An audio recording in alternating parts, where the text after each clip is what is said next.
তোমাদের বেলে মাছ রান্না করা দেখাবো। সর্ষে বাটা দিয়ে বেলে মাছের ঝাল। এই দেখো বেলে মাছ নিয়ে এসছে, 4টে বড় বড় বেলে নিয়ে এসছে। এগুলো নদীর বেলে, সমুদ্রের না। এই দেখো বেলে মাছগুলো আমি কেটে ধুয়ে ভালো করে পরিষ্কার করে নেব প্রথমেই। এই মাছগুলো একদম টাটকা মাছ। অন্যদিন বলে ভালো থাকে না, এই জন্য আনি না, আজকে ভালো দেখেই নিয়ে এসে দেখো কেটে ধুয়ে একদম পরিষ্কার করে নিয়েছি, ফুলকোগুলো ফেলে দিয়েছি।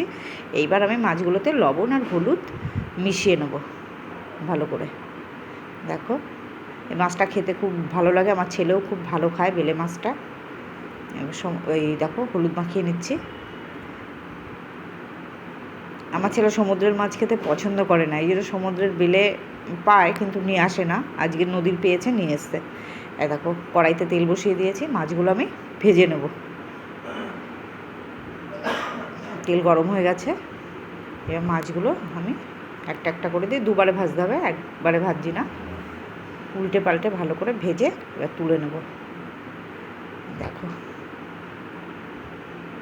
তুলে নিলাম, নিয়ে বাকি মাছটাও আমি ভেজে তুলছি। তুলে ওই তেলেই আমি কালো জিরে ফোড়ন দিয়ে দিলাম, আর একটা ছোট সাইজের পেঁয়াজ আর 3টে কাঁচা লঙ্কা আমি পেস্ট করে নিয়েছি, পেস্টটা দিয়ে দিলাম। দিয়ে আমি কষিয়ে নেব ভালো করে লবণ হলুদ দিয়ে। একসাথে বাটি নিয়ে কেন সর্ষের সাথে, তাহলে সর্ষেটা এত সময় জাল হলে তেতো হয়ে যাবে। এবার সর্ষে বাটাটা আমি সবার লাস্টে দেবো। এই দেখো মশলা দেওয়ার জলটা দিয়ে দিলাম, গরম ছিল।